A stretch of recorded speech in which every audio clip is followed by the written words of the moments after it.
First name's Donnie, last name's Glover. In it to win it for the long haul, baby. We have with us the one and only, the mental health guru, my therapist, the one and only Natasha A. Pierre, all the way from Florida. Hi, Donnie. How you doing? I'm good. I'm good. It's good to be with you. Good to be 6 feet above ground, all of that. Yes, indeedy. Okay, so I'm going to put up the first thing, Mm-hmm. and I'll go through these one by one. Boundaries. I heard that deep breath. Let me put some set boundaries early. Setting boundaries. Because you're going to teach me how to do this thing. I'm going to learn this thing called relationships. You're going to learn today. Okay, there we go. Set boundaries. Early. It's, sometimes I think when I was first introduced to the concept of boundaries, I thought it was something that other people had to do. And time, experiences, hurt, frustration, disappointment taught me that I'm the one that is responsible for setting, not only setting, because that's the easy part. I think we all know what we need, what boundaries we need. The hard part is actually maintaining and enforcing those boundaries. For example, if I say I do not take calls before 9 a.m., I don't take calls before 9 a.m. unless you're in my circle of trust, and I can count those people on two hands, maybe. And that's people who aren't my family. I'm not doing that. It's a boundary for me, and it's not about you. It's about what I need to get my day started. It's about what I know I need every day so that I'm able to show up and be my favorite self, not just my best self. And sometimes we make concessions and we relax our boundaries. And then when we get hurt, we want to blame the other person. But if we're honest, we have and we played a supporting role in our feelings being hurt because we didn't enforce those boundaries. I got a phone call about 7 o'clock. I'm like, Negro, you know you wrong. He live on the West Coast, long time buddy, but I don't care. I'm trying to get ready for 9 a.m. and I don't want to hear about your drama at 7 a.m. I want a peaceful woosah namaste morning. And it really doesn't matter what you're doing. Even if you are sitting on the couch, drinking your coffee and watching your favorite TV show, that's busy. The boundary isn't about the other. It's not punitive. It's not I'm punishing you. You can't speak to me before 9 o'clock. It's ensuring that what I need, I have. And if you love me, if you support me, if you really want me well, you will want me to do whatever is necessary at whatever time to ensure that I'm able to be my best, not just for you, but first for myself and then for everyone else. So I no longer give reasons for the boundary when I'm enforcing the boundary because it doesn't matter. It's a boundary. Do we ask, well, why is it 70 miles per hour instead of 80? No, you just adhere to the boundary or there are consequences. And I'm okay with that. Communicate them. You cannot expect you did not inspect. So many times we're walking around with unspoken expectations. Well, I expected you to call me. I expected you to like my Facebook post. I expected you to check up. Just this morning, I had some people cross my mind. I'm like, wow, I haven't seen them in a while. So I went to their Facebook page. Here's the thing. Your algorithm on social media is going to give you more of whatever it is that you're looking at. And sometimes people fall through the cracks. That's why I rely heavily on discernment. I know too many people and I care about too many people to spend my day checking in everyone. So when someone crosses my mind, I reach out to them. I check their Facebook post. I send them a text because we're all busy. And so I tell my friends, I'm like, you're the last person. I'm the last person that you have to worry about. She's going to be mad because she didn't hear from me. No, I won't. It's okay because phones work both ways. But if you're not communicating about, if I'm not telling people, do not call me before 9 a.m., and then people are calling before 9 a.m. and I'm answering the phone with an attitude, I'm the one in the wrong. I need to let people know, hey, I don't take calls before 9. Reach out to me after then. Or when they call at 7:30, I'll call them back at 9:01 and say, hey, I don't take calls before 9. That's just it. Communicate. Else you might get cussed out. It ain't complicated. You might get It's leaned on. not. Why It's you in a not. I bad think mood? Why you calling me 6:30 in the morning? What's that important? And even if someone thinks that whatever they're experiencing or going through is important to warrant a 6:30 a.m. call, that's on them. That's their world. That doesn't mean it's an emergency in my world. Was it? I've heard the saying that an Lack of planning emergency. on your lack of planning on your part does not constitute a national emergency on mine. And it really doesn't even have to be that deep. You wanting to desperately tell me this thing you think is funny, I may think it's funny, but in this moment, I am busy. And it's not just 9 a.m. Sometimes I time block. So I'll batch an hour or two where I'm creating videos or writing or checking up on LinkedIn, whatever. And I put my phone on not disturb because I do not want to be disturbed during that time. I want to be focused. I want to get that task completed and then go on with my day. If you happen to call me during that time, depending on whatever focus setting is on my phone, some people can get through, some can't. And I don't make apologies for that, Donnie, because it's a boundary. It's my boundary, and I need to be healthy. I need to be emotionally, mentally, professionally, everyly healthy in order to do what I do. And the people who love me get it. Communicate assertively. You can be assertive in a non-aggressive manner. You ain't got to crack slick when you laying down the law. No, just say, hey, I saw that you called me, but I don't take calls before 9. And you carry on with the conversation. There is no, I don't take calls before 9 because, see, years ago, I wouldn't take calls before 9 because I was on medication that still had me groggy. And I needed that time just to get myself together. But I found over time that up until 9 o'clock, I want that for me. So even if I am in an interview or I'm on a call or I'm outside of my house, it's purposeful work.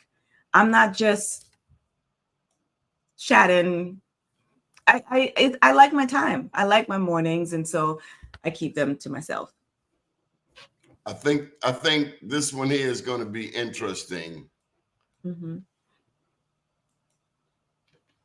because we are all growing, we're all evolving, and sometimes things change. 100%, and that means that it works both ways. See, some people had unfettered access to me in a previous season. In this season, whether it is something they did or it's something that's going on in my life or other people that need that access.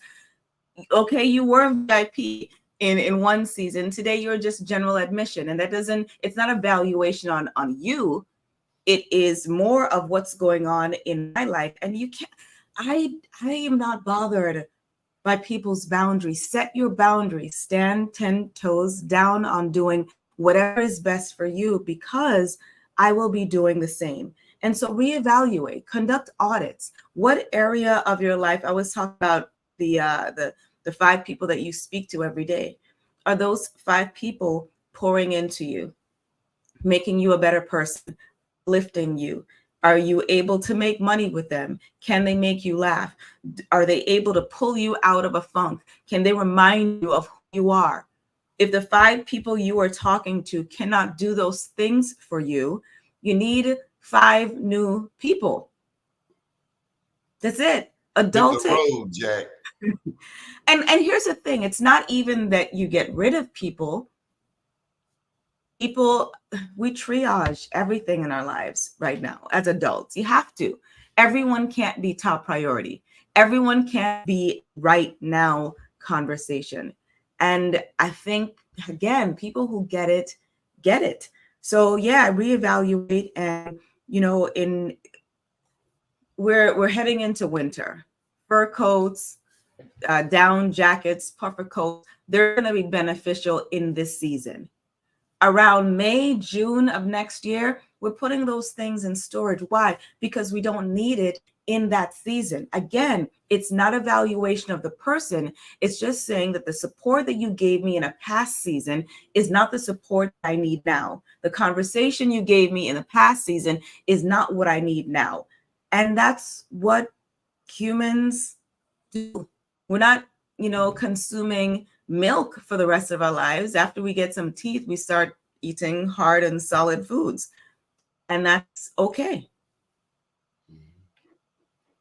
Okay, we're going to discuss some different kinds of boundaries. Mm-hmm. And I got to tell you, the next one is sexual boundaries. Okay, emotional boundaries. Okay. Set limits around what you are or are not comfortable with. My emotional boundaries, emotional and mental boundaries, all focus on peace. If I'm not at peace, there's a problem. I am unapologetic about hard boundaries around my emotions, around my mental health.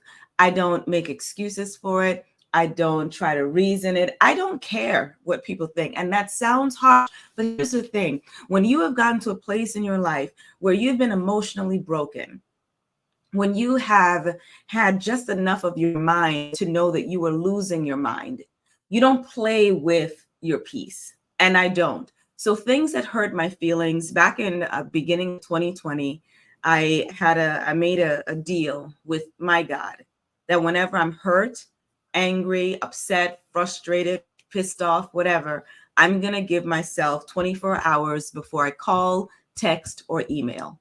And that's my way of self-regulation, #emotional intelligence, because I know I'm angry and I know that things affect me deeply when it hits me emotionally. These days, when things hurt my feelings, when people move funny, when I notice things, I don't go up, I don't want to have a talk immediately. You zig, I zag. I'm okay. Do whatever is best for you, because I'm going to do whatever is best for me.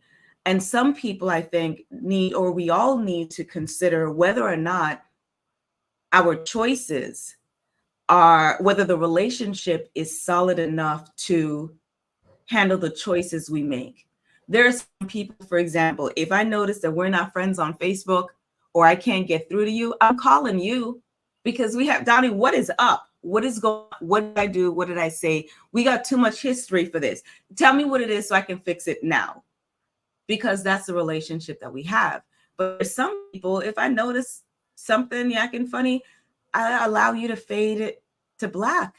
I allow you to do whatever is best for you, because there isn't enough deposits in this relationship for a withdrawal on my emotional energy. I won't do it. Mm-hmm. This lady, we went to the same high school. She put some stuff on my page I didn't appreciate. Click up. I didn't block. I just unfriended it because I'm not going back and forth with you. You should have known better. Come over here with that foolishness. I think we're mature enough as adults to know why someone disconnected from us. In my entire time of having, well, I mean, and if you, I've only had one person ever ask me why I disconnected, and if I thought the conversation would matter, I would have it, but I didn't think it would, so I didn't. Okay. This is not necessarily deep, but it certainly is a deep topic overall. Set boundaries on how you are touched, talked to, and treated. If you're not comfortable speaking and setting boundaries around how you are touched, spoken to, talked to, and treated, you shouldn't be having sex. That's just it. This is foundational. This is adulting 101. And so I think the motivational speaker who says everyone wants to be a beast until it's time to do what beasts do. Everyone wants to be called an adult and seen like an adult until it's time to do what adults do. If you are not mature enough to have these kind of foundational conversations, then you don't need to be engaging in adult things, period, full stop. We think we're grown. I've heard people say, I'm a grown A man. I'm a grown A woman. But the Mhm. behavior is not that of a grown person. People want the It's not. privileges of a king or a queen, but the accountability of a 2-year-old. And while we're on this, if you are uncomfortable having these conversations, that is an immediate red flag that you need support in having these conversations. You need to meet with a therapist, a counselor, a social worker, someone who can give you language and also help you get to the root of why you feel like you don't have a right to set the boundaries that are best for you. There's an issue going on there. And I think so many people who just go through life and navigate being them, calling some of these I call them foundational things, their inability to engage in conversation in this way, personality traits. No, it's not. There is growth is stunted somewhere, and you need support. There's nothing wrong with it. It only becomes wrong if you continue to allow it to go unchecked. So no money, no honey. Okay, financial boundaries. Set clear expectations around how you engage with money and how you allow money to affect your relationships. Lord have mercy. How many relationships go south because of the moolah, the dinero, the plata, the greenbacks, the Benjamins? Help me out, mental health guru. Again, this is, with emotional intelligence. I am an emotional intelligence coach. I speak about it often. I believe it's a foundation for my mental health journey. The first one is self-awareness. First tenet. If you are not aware of you, your perks, your quirks, what you like, what you don't like, what your triggers are, you cannot self-regulate, which is tenet number 2, and you definitely can't communicate that to someone else.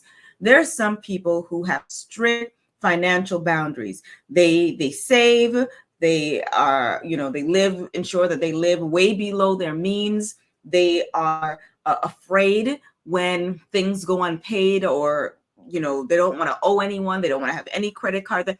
That is their thing. Now, if they get into a relationship, they need to ensure one of two things: that they're willing to assume the entire financial burden for the relationship and making sure that everything runs according to what they want, or they need to get with someone who matches their financial energy. There's a lot of people who are back to sexual relationships, having sexual relationships, getting into relationships, marrying people, and you have not had these foundational one-on-one conversations. There's a book, I'm looking at it right now, called Intellectual Foreplay. And I recommend that anyone who's dating, newly married, or even if you're married, get that book, because it speaks about all of the things that aren't covered in the wedding and the honeymoon. How are you raising your children? Do you believe in spanking or not? Are you a timeout, gentle parent type of person? Okay, are they going to church or not going to church? Are we a 3 times a week church going group, or just an hour and a half on Sunday? Do we volunteer? Who's taking out the trash? Who's cutting the grass? And I see all of these silly arguments on Facebook. Facebook is not the place, or social media is not the place to ask the question about who's cutting grass. How are you in a whole relationship living with someone and you're asking strangers who's cutting the grass? What? Come on. We're doing things backward. Finances, do not mix your finances with anyone unless you all have had these conversations. Period. Including credit score. Credit scores, some people value them, some people don't, some people don't care. Sometimes I've heard that, people who care about credit scores are people who don't have the more than enough, the abundance. Just sitting on wads of cash, you ain't tripping about credit score, because you can buy whatever you need. So know who you're with and what value they place on the things that you value. And with that also comes a conversation of prenuptial agreements. Listen, have the conversation. If you think a conversation about prenuptial agreements is going to end the relationship, then it needs to end. needs to end. There are people getting into relationships and afraid of having difficult conversations. Then you're not ready for a relationship. You're not ready. It's either you both agree on the prenup, you both don't want a prenup, one agrees, but one doesn't, and you all decide to have it anyway. One agrees, the other one doesn't, and then you guys decide not to have it, or you decide to break up. This is what adults do. Are we adulting? Because adulting, the last time I checked, is not a buffet. You just get it all. That sounds like a book. Are we adulting? Are we? Let me write that down. Heard it here first. Are we or not? We gotta have these conversations. We got to. So this is a topic. We even have a category on Be More News on emotional intelligence. What in the world is this 21st century trending topic du jour, emotional intelligence? I'm going to give you the very simple definition that my late emotional intelligence mentor gave to me. Dr. Hank Clemens said, emotional intelligence is simply being aware and smart about your own emotions and the emotions of others. That's it. That's it. Being smart, being aware and smart about your emotions. There are people blowing up, lashing out on others, and they're calling themselves adult. No, you're not. If you should be the first person to know that you have an attitude, to know that you are depressed, frustrated, hurt, disappointed, feeling rejected, you should be the first person. And when I speak on mental health, I start with this. Just because you have a mental health diagnosis, I was diagnosed with bipolar disorder. It's a mood disorder. Just because I was diagnosed with a mood disorder doesn't mean I have unfettered access and ability to blow up at people whenever I want. I can, but then I also have to be able to accept the consequences of my tantrums. No, I've got to be self-aware. I need to know when it's a full moon. I need to know when my cycle is coming. I need to know when my feelings are hurt. I need to know when I'm feeling rejected, disappointed, or whatever other negative emotion that I'm feeling, so I can regulate first. What if I hazelnut creamer in my coffee instead of French vanilla, and I got an attitude, and now I come here and you're asking me a question. I'm like, yeah, that's cool. Emotional intelligence, yeah, people need to know what it is. Really? Part of adulting is recognizing that you're not the only person on the planet. You're not the only person with feelings. And part of being an adult is recognizing that we're in community, and community requires you to check yourself before you wreck your relationships. And there's a lot of people walking around saying, I'm an Aries, I'm a firstborn, I'm a Leo, I'm a whatever. I don't care.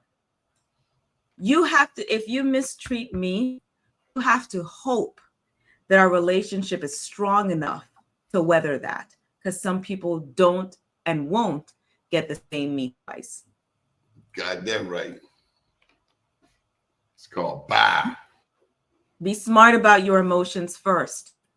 Stop expecting people to feel you. Well, you should have noticed how I was feeling. How?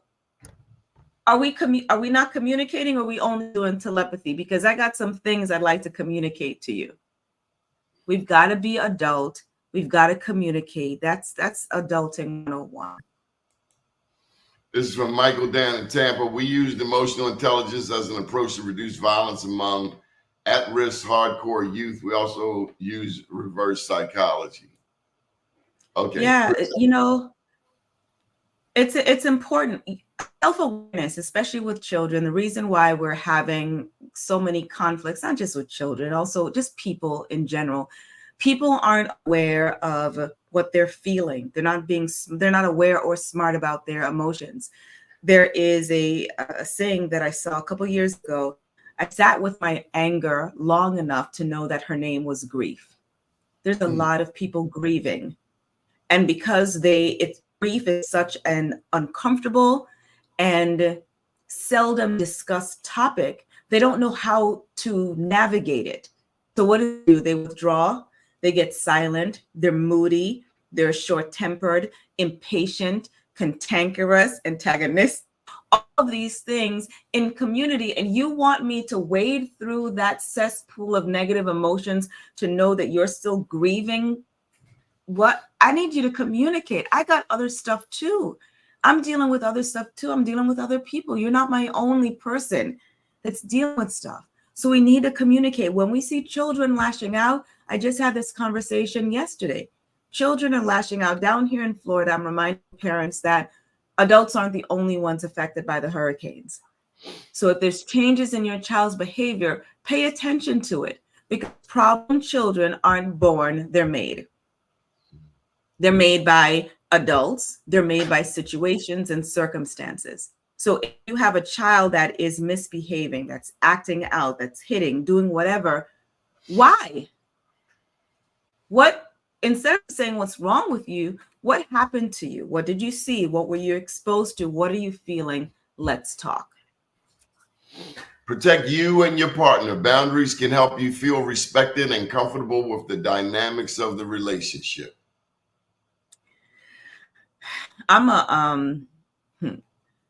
I have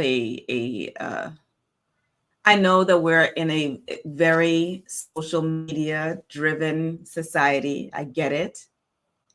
And I have you will never see me talk about my relationship. Not I thought never. you was gonna say I would never see you go butt naked on Facebook. They go butt That naked and they too. got 5 likes. It's like, wow. Don't you feel No, like I'm not doing that. my No, God, I put some am clothes very, on, ladies. but there's secret and there's private. I speak about my mental health and all of that all the time, so that's not secret. But I do respect my privacy. I do respect the sanctity of my relationships and my friendships. So me and you, for example, yeah, people should know not to try that. You're in my inner circle. And so there's some things, every time I see you isn't going to be a Facebook picture moment. Every time we talk doesn't have to be I spoke to Donnie and it won't be that, because I protect that. Because here's what I've noticed over the years about social media. People can speak on what you put out there. If I don't put it out, you don't have an opinion. And it's really not about me. It's about you, because I know my cutoff game is strong. If you speak on Donnie, if you hurt Donnie, if you have anything to say about Donnie, I'm cutting you off, not him. So with relationships, with friendships, I have friends that are celebrities, that are elected officials. Every time we speak, every time we meet, there isn't a picture taken, because I'm protecting that relationship. I have friends that work in media. I don't always tag them in things that they do for me. Why? Because I know people are silly. I don't want to bring that unwanted attention to them. So when it comes to protecting your partner, there's some things that you will never see from me when it comes to a relationship, because what is this thing? What is understood doesn't have to be explained. I already know I'm in the relationship. Why do I got to put it out there? So that you be, oh my God, you guys look so cute together. I already know that.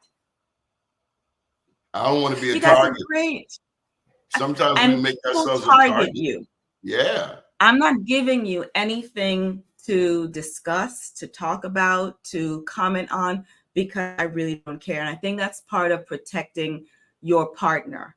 I think that, sometimes people are drawn to couples in a very unhealthy way, a very unhealed way. And I'm not opening myself up for conversation or scrutiny. So if you ever see me booed up on social media, it's AI, it's not me.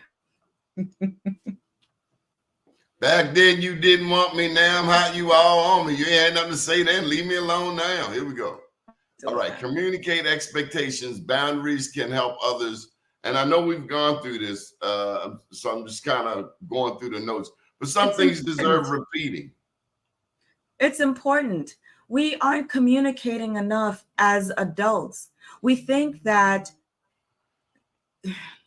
I can't tell you how many times I've heard that, oh, I saw you, on social media, or I saw you on TV, or I saw you doing this. And so, you know, can you reach out to me? Especially right now, this week, the last 3 weeks in Florida has been extremely challenging for a lot of people. And in my work, I triage my time and my attention. I'm going to address and support and help people who are in mental health crisis first before I respond to a white party. I'm going to address people who have need for housing and clothing and food first before I talk about anything else.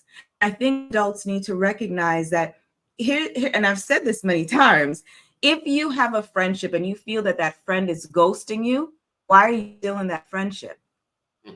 There is never a point when I reach out to you or any of my close friends and they don't reply, and I'm like, oh, well, she's acting funny. Donnie's acting funny. I mean, this happened to us a couple weeks ago when you messaged me. I think people, when you're in really healthy friendships and relationships, you know the other person and you know how they move. And if they're not getting right back to you, I'm going to say, oh, yeah, they're busy. They're doing something, whatever. Something came up. I'm not immediately going to, oh, It's like she's that now. uppity now. It's like that. Oh, you forget people, you don't know anybody. It's silly. So I communicate. Times to call me, times not to call me. And that's even with male, female. I think that if you have to question whether or not it's okay to call or text me at 8 o'clock at night, don't do it. Period. Don't do it. Again, we've been through this somewhat, but just for the record, build a strong foundation. Boundaries can help you feel empowered and have self-respect. So let's give you a hypothetical. Say we meet someone that we like, and they seem attractive. It's easy. As a man, we get lost. We get lost in the sauce. Talk to me as if I were your brother, your son, someone you're going to coach me. Okay, well, slow down, partner.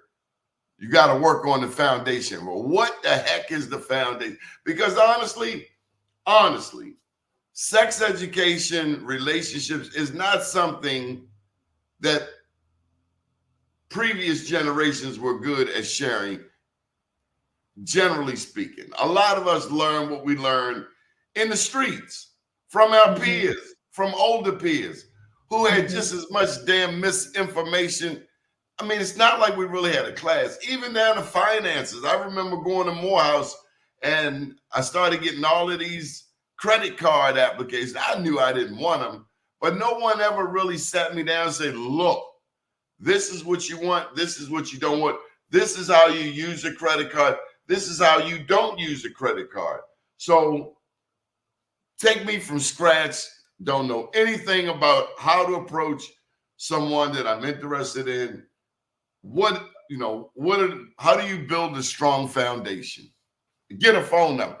That's what we tell you. Get a phone number and get the number and stop these silly. First of all, forget everything that you see on social media about, oh, I got the phone number, but I'm gonna wait 3 days to call her or call him. That's a game. Nobody wants to feel like they're part of the game. Don't do it. If you're interested, call. If you're interested, walk up and speak. If you're interested, initiate contact. I don't do games. It's silly and my time is too valuable for that. So that's the first thing. Communicate. Start it off. Number one. After that, and I wouldn't even say the rules, but the speed of these steps would change based on what age you're in. I think for anyone that's in their teens and 20s, you can take your time because you're likely building your career. You are building your business, you're building your brand, you're building you first, which needs to be solid before you enter into any coupledom. In your 30s, 40s, the time between things shorten. Like I don't understand shows like Catfish. There's no way on the planet that would be speaking to anyone past a week, and we don't FaceTime, Zoom, or something, so I know how you look and know that you're real. I don't understand that. You're going to need to take a picture with today's newspaper, so I know not only proof of life, but also I can see how you look. I don't know what these people are doing, but that evidences a mental health crisis, an emotional health crisis in our nation, where people are willing to have these extended conversations with someone that they really don't know. Why aren't you meeting? 35, 40, 50, 55, 60. What are we talking on the phone for 90 days for? I don't get it. Have the communication, meet. I am a 100% proponent of allowing taking sex off the table immediately. And that includes any conversations about sex. I got to know if I like you. I got to know about all of the things that we discuss, your boundaries, financial boundaries, your faith or lack thereof. I got to know about your work. I want to know what your family dynamic is like. Do you have sisters, a mom? How do you treat them? Do you have children? How do you treat the children's or child's mother or father? These are foundational conversations that people aren't having because they speak right into intimacy, and then they blink and they realize, you got twins? You got a Oh, criminal record? and You and did and time? Google people. Everyone, I think, every adult has a social or an online footprint. If you are not going through their social media, their LinkedIn, Facebook, whatever, Googling them to find out what you can, you're not doing your due diligence. And that's not being sneaky. I do that if I want to find a new barbecue restaurant. I'm going to look to see what people have said about this place. You do the same thing with whoever you're interested in. I think people take their lives a little bit too cavalier. I don't have time to waste. And so, and let me address it, because I've heard it said, Natasha, that the reason why you feel the way you do is because you don't have problems dating, pretty privileged, blah, blah, blah. The rules are the same. Okay, I'm not going to waste my time. And it's not even that I'm approaching it from the standpoint of I'm a catch. Sir, you are a catch too. And I don't want to waste your time either. I want you to get to your forever person faster. And if it's not me, that's okay. But what we're not going to do is waste each other's time. One, because I have done the work. I've spent the money in therapy to make sure my self-esteem is where it needs to be, where I don't feel that you are going to be upgrading me. Upgrade ya. No, but we have such an unhealthy approach to relationships, and we talk about everything that doesn't matter instead of ensuring, can I speak to this person? Can we both sit on the couch in silence watching a movie and me enjoy their company? When good things happen, who do I want to call? When bad things happen, who do I want to call? And you're ready to do forever? Right. Who can I run to? Here you go. Yeah. This is the final one. Regulate emotional energy. Boundaries can help you regulate how much emotional energy you spend on relationships and other tasks. You know, let me just say before you get there, time management. I think everybody could use a class on time management. I think the most valuable thing we own is our time. Yeah. And first, we have to put a value on our time. Yeah. Because And if we don't put a value on our time, we can't expect someone else to put a value on our time. And this goes back to emotional intelligence and self-awareness. Self-awareness is, I've got things to do. I'm going to give you 15 minutes and that's it. And in 15 minutes, you need to extract the most impactful parts of your whatever it is that you want to say to me, because I got other things to do. There are some people that I'll be on the phone for 3 hours with. There may be a season where we're doing that every day because it's mutually beneficial. But what I'm not doing is being on anyone's phone for 1 minute and it's a dump on me. Because after I get off the phone with you, I need my energy. I need my energy for me, for the people that I serve, for the work that I do. And so I do not have any time on my calendar to be a dumping ground for you to back up, dump all of your stuff on me. I pump you up. It's like a dialysis. I take all of your bad energy and bad blood. I clean it, give you some good, healthy stuff. You go on with your day and you're happy and healthy and inspired. And Now I'm I am picked up. just bogged down. Mutually beneficial. Every time we interact, every time we speak, every time we talk, I am uplifted. I'm inspired. I'm energized. I'm ready to go. I'm happy. I remember who I am. And I endeavor in that call to do the same for you.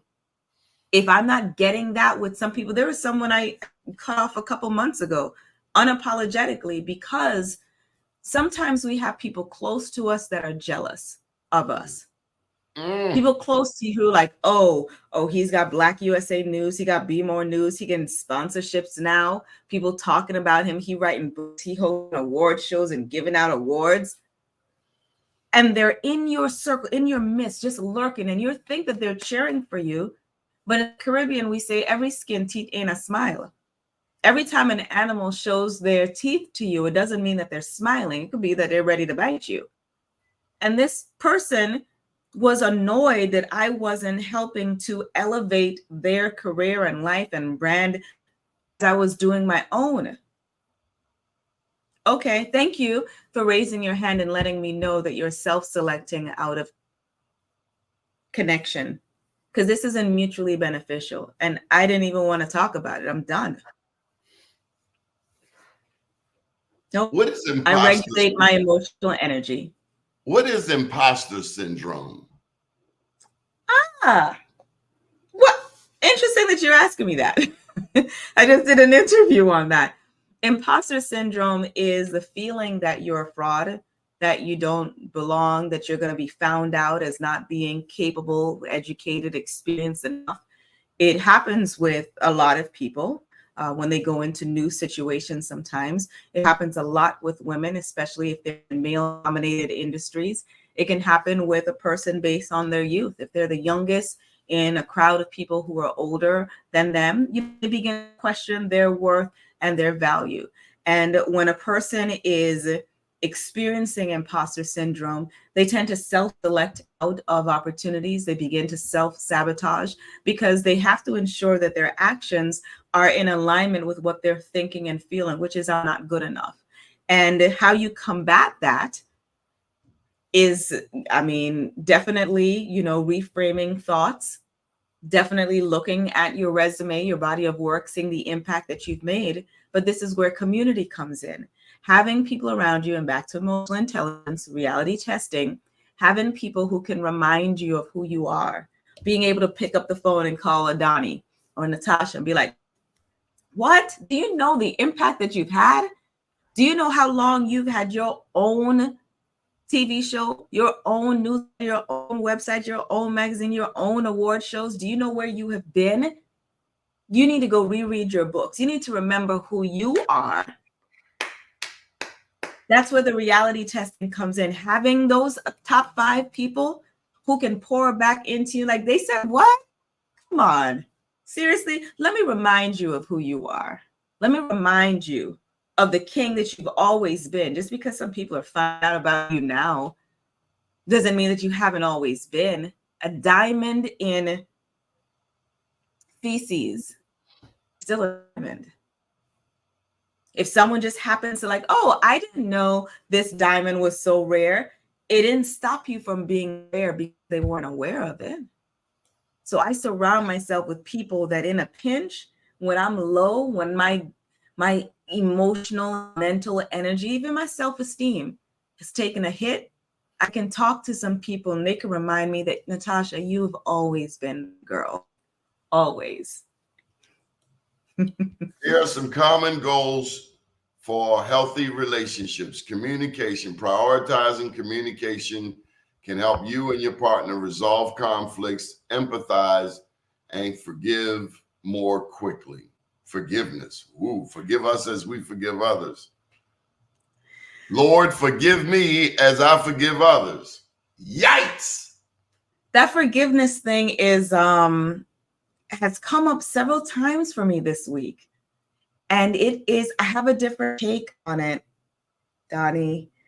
And it's different from what I've felt and believed before. Number one, I believe forgiveness is for us. It's not about the other person. Forgiveness, when I look at it, it allows me to free up the emotional and mental space that that incident or act or hurt or slight is taking up.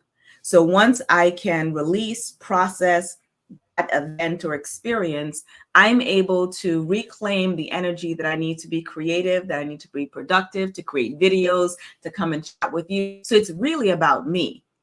It is not about letting someone off the hook. I don't care. Here's the thing. If I believe in a God that takes care of me, if I believe in a God that cares about what hurts me, if I believe the whole vengeance is mine and all that stuff, if I believe in karma, then it's not my business to worry and need a front row seat about how you're taken care of for what you did to me. I don't care about you anymore. I got my energy back. I'm good. Now, I know a lot of people say forgiveness, it's unconditional. Everybody got to get forgiveness. I don't believe that. I don't believe that I need to have a conversation with everyone to let them know that I've forgiven them. I don't believe that it is it's really about the other person. And I don't believe everyone gets it, because I think sometimes it's conditional in the same way that Second Chronicles, I think 7:9 or 17:14 tells me, if my people who are called by my name will humble themselves and pray, seek my face, turn from their wicked ways, comma, Then will I hear from heaven. Then. So you have to do all of these things first, and then I'll hear from heaven and forgive your sins and heal your land. So if it's in the book that people want to use to tell me that I need to forgive, let's look at all of it. Mm-hmm. So maybe I say, if you come to me and apologize and no longer engage in behavior that got us here in the first place, then I will hear your request for forgiveness, forgive you your indiscretion or whatever, and perhaps we can resume a relationship. Forgiveness doesn't mean reconnection. Forgiveness, when someone says, hey, I'm sorry, my bad, I messed up. Thank you. I heard you. I received your apology. That doesn't mean we're going to go to dinner tomorrow. That doesn't mean that we're going to be bosom buddies like before. There's some actions, some hurts that will never be like it was before. That's why you got to check the way you treat people and make sure that whatever you're about to do to them, the relationship that you all have can withstand that behavior. Because I know with me, I'm unapologetic when I cut off. God, my God, has to tell me, nah, Natasha, go back and speak to him. Because I'm not doing it. Hit the road, Jack, and don't you come back no more. This is about peace. It's about, we're talking boundaries. So this is about what enables you to have a healthy, safe existence. When we drive on the road and there's guardrails, they are there to ensure a boundary, to ensure that we have a healthy, safe ride. I've got boundaries, guardrails, parameters on my life, in my world, to ensure that I can be as healthy, as happy, as safe as I can while I'm here in this earthly realm. I tell you something, as a man that I was ignorant to, and that's love language. Mm-hmm. What the hell is love language? Okay, respect it's a starting point. Love language, huh? It's a starting point. Okay. Learning your partner's love language can help you better meet their needs and express affection. Love languages can include words of affirmation, acts of service, quality time, Physical physical touch, touch. or receiving gifts. Yeah. Yeah. It's a starting point. I think some people, they take the test and that becomes their hard and fast rule. If he doesn't give me words of affirmation, I can't be together. There's some people that I want words of affirmation from, and some people I don't. I want It the it actions varies. to match the words. Yeah, the actions have to match the words, but some things are easy. It is very easy for me to affirm people. Very easy. I do it every day, all day. I don't care who you are. I'm going to speak life into you. That's easy for me. It is also one of my love languages where I want to hear words of affirmation, but I only want to hear it from people that I like, love, and trust. So a stranger walking on the street, like, oh my God, you're so beautiful, or I love the way you do this. I say thank you, because that communication is an extension of themselves to me, but it doesn't fall and deeply on my heart. I want the people that I'm in close relationship with to say, you know what, I'm proud of you. You nailed that interview. You handled that. Thank you for what you did. I want to hear that from the people I'm close to. Physical touch, I only want that from the person I'm in a relationship with, maybe a few hours. Others, I don't like people touching me like that. I don't like people in my personal space. I'm gonna Gifts, be honest that's with you. not me. I've been to a massage place before, and I didn't like where it was going. I was like, did they just do that? Oh, Yeah. oh. But this is emotional intelligence again. It is recognizing, being self-aware. What do you like? And just because I don't like strangers you're touching not same, sometimes I don't even want to shake hands. It's not about the other person. It's just where my comfort is right now. And that's another thing about boundaries. We need to respect people's boundaries and stop questioning them. For example, if someone tells you they do not drink, that is not your opportunity to ask why, to ask if something happened, to ask, oh, are you an AA? Are you an alcoholic? I don't drink. Period. Full stop. Your next thing will be like, oh, okay. Well, we have Pepsi products, and we also have like some cran grape juice, water. Is there anything else I can get for you? This silliness that has been accepted in our culture, where people feel okay with asking someone why they don't drink. Are you kidding me? It's a boundary. Period. I don't drink. I do not want anything to drink. Period.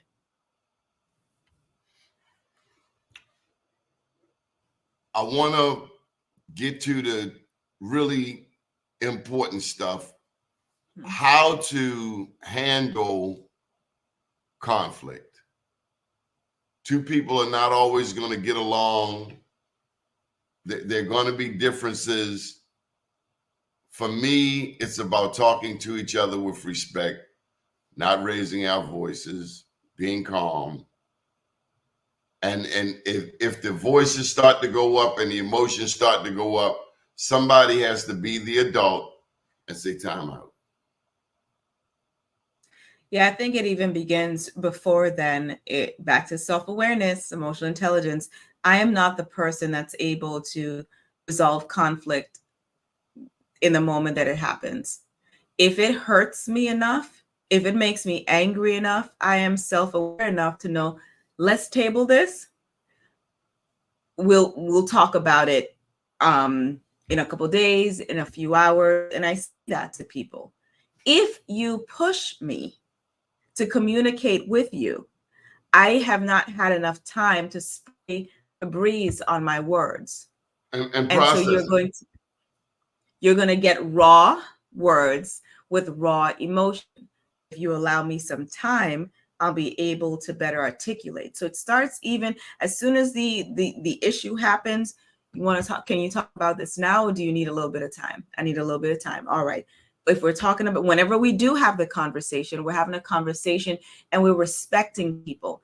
I don't get this, oh, I was angry, so that's why I said that to you. No, And if you are angry, don't say it, because you can't take that back. you can't take it back. You can't. And you cannot be bothered by someone who refuses your apology based on something that you said when you were angry. So it's communicating with respect. I mean, I even hate that we have to say this, but you're not cursing, calling people out of their names. That's immaturity. It evidences low emotional intelligence because you're unable to self-regulate. You're not being smart about your emotions or the emotions of others. And you're not even engaging in foresight that after I demean this woman or this man, I'm going to still want to be in a relationship with them. It's not going to happen. You've eroded the foundation. Respect and love and safety are crucial in relationships. And I've heard it said that men want respect, women want safety. Well, the respect is not just physical presence respect, it's also emotional and mental respect. How can you call a man out his name and have him receive that as respect of his manhood, respect of his emotions and his mind? In the same way, when it comes to safety with women, how can you yell or use your physical presence to intimidate and think that she's going to still find you as an emotionally safe place? It's not going to happen. So back to intellectual foreplay, back to the dating stage. How do you argue? Are you boisterous? Are you, do you get your hands going? Do you argue in public? Because arguing in public is a no-no for me. So if you're one of those, we're in the grocery store and you want to have it out in aisle 4, I'm not the person for you because I'm not doing that. These are the conversations that need to be happening before you move in together and start arguing about who cuts the grass and takes out the trash. Why don't you put a commercial in for yourself? Tell them who you are. Tell them why they need to hire you, and tell them Absolutely. you will. So I am Natasha Pierre. I am a mental health educator, author, keynote speaker, trainer, and a host of other things. I work with individuals, nonprofits, corporations, associations, and I infuse mental health into everything that I do because it is foundational for what you, your employees, your church, your business, your family needs. You can find me on social media at Natasha Pierre Official.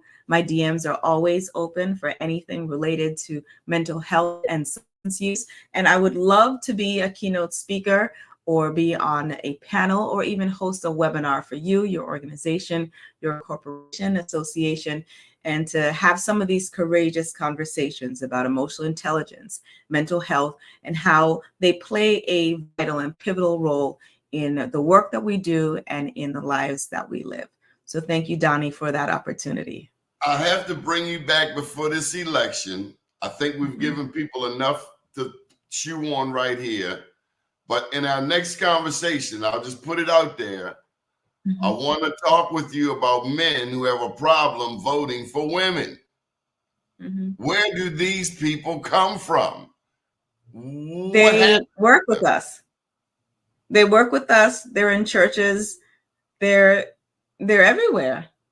They're everywhere. Are they traumatized? If a woman knows the way, my God, let her lead. Haven't you heard of the Queens of Africa? No, we live in a society that's still heavily steeped in patriarchy. He's and a so traitor. But invaded a faulty man. For some men, for some people, a faulty man is still better than the most qualified woman. My God, and you got black men just holding signs with the most egregious words on them about this woman. This man was a traitor. He would be put down in other countries. So he'd be ding, ding, bye-bye. Emotional intelligence. Where is that hatred coming from? See, anytime you feel a negative emotion, Trace that emotion to the thought. What is the thought that you're having that makes you want to say these things?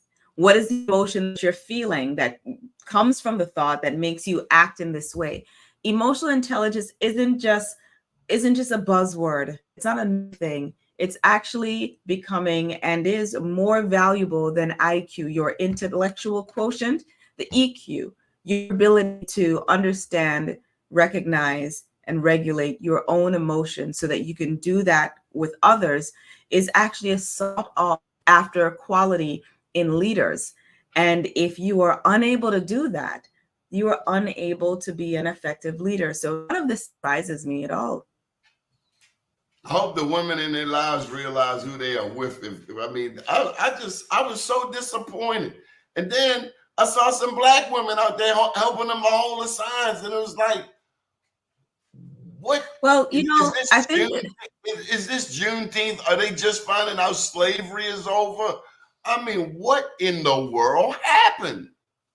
Did the that there's a comet come lot through? of cognitive dissonance. I think that there are people who say they believe something, but who don't actually believe it.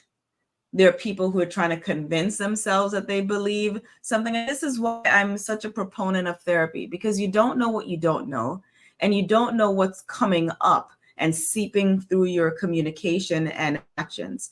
And this isn't just about voting, this is just about life.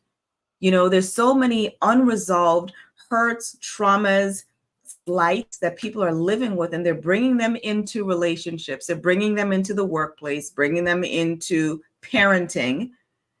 And we got this bringing them onto social media, and it's just leaking out there. And if they would just take some time, I advocate for everyone to do 6 months of once a week therapy where they're going all in. If at the end of that 6 months, once a week, where you've really, really invested, if you want to stop, that's fine. But I guarantee you that the end of that 6 months, you're going to want to keep going because you're discovering things about yourself. You are uncovering things that have been silent drains, not only on your emotional, mental energy, exactly, but you've been suppressing it for so long, calling it that I'm a Leo, but it's not even about that. It's a hurt. It's a hurt. And once you heal that wound, you'll find that you have more freedom to love, to be, and to not care about what other people do. I'm reminded when I talk with you that in case of emergency, put my oxygen mask on first and then put it on the baby. Because if Yes. I'm not breathing, I can't take care of Yeah. anybody else, including my babies. That's a boundary, meaning I got to make sure I'm good. I can't listen to your stuff to the point that it's injurious to me. And then when it's time for me to help save people, I'm too weak and sick and broken down to do anything. So I got to tell you no. I got to tell you no. I got to say not now. I got to say cancel plans. I got to do whatever is best for me, because when I'm called upon to serve, I can't say, well, dang, I'd like to, but I'm so drained from doing stuff that wasn't in my purpose. I'm so drained for sticking my nose where it didn't belong. I'm so drained of taking on other people's assignments because I didn't want that assignment to fall to the wayside. One of the best questions I ask myself is it my work to do? I love manatees. I love pit bulls. There are a gazillion causes, but is it my work to do? No, my work is mental health. So I stay in my lane. I stay in my lane. I stay in my lane. Thank you for being my friend. Always, Donnie. Always. I want you to have a powerful weekend, and I'm glad you were able to duck those, what was it, hurricanes coming through there? Yeah, Milton and Helene. Yeah, it's still tough for a lot of people. For a lot of people here, I was, and this is even to our experience isn't the only experience. I never lost power. I've got some dings in my car windshield, but that'll be repaired. But there are people who lost everything. People who were in waist and almost neck deep water. People who were not in flood zones, but because a river overflowed, Now their houses are flooded, and these are people without flood insurance. So perspective is great. And even in this time, I'm exercising boundaries. So I can't always volunteer everywhere, but I Yeah. could send something. Yeah. I could donate money, or I could donate clothes, or donate food, or donate whatever it is. I can't be everywhere because I got to make sure I'm still able to do my assignment, because my assignment is mental health. Did the hurricane take away the governor? Like, okay, I was. No. The takeaway. It's man, there's so much for us to talk about, because there's so much that came out in this hurricane, the good, the bad, and the dreadfully ugly. And I think there's something to be said about communication, about journalism, about how people get and obtain their news, and even how they vet their news. Because there was so much misinformation that even got to me. And I'm like, did you even call the number to see if this works? Did you check the website? Who did you hear this from? I tell people, if you get some information, go to 3 reputable sites. And if you don't see it there, don't share it. It's not true, because it's only delaying progress, prolonging pain, and making people who are already frustrated even more frustrated. So that's for, future conversation. Thank you, Natasha. I wish you a Thank peaceful you. weekend. Always a pleasure. If I think better, I Always. do better. Special thank you to Vin McCormick for New Life Recovery Show every Monday, Wednesday, Friday at 12 noon. Come back anytime you want. And this is therapy. Let me tell you, as you minister, believe you me, I'm the first one in the class, because I get my therapy out of here.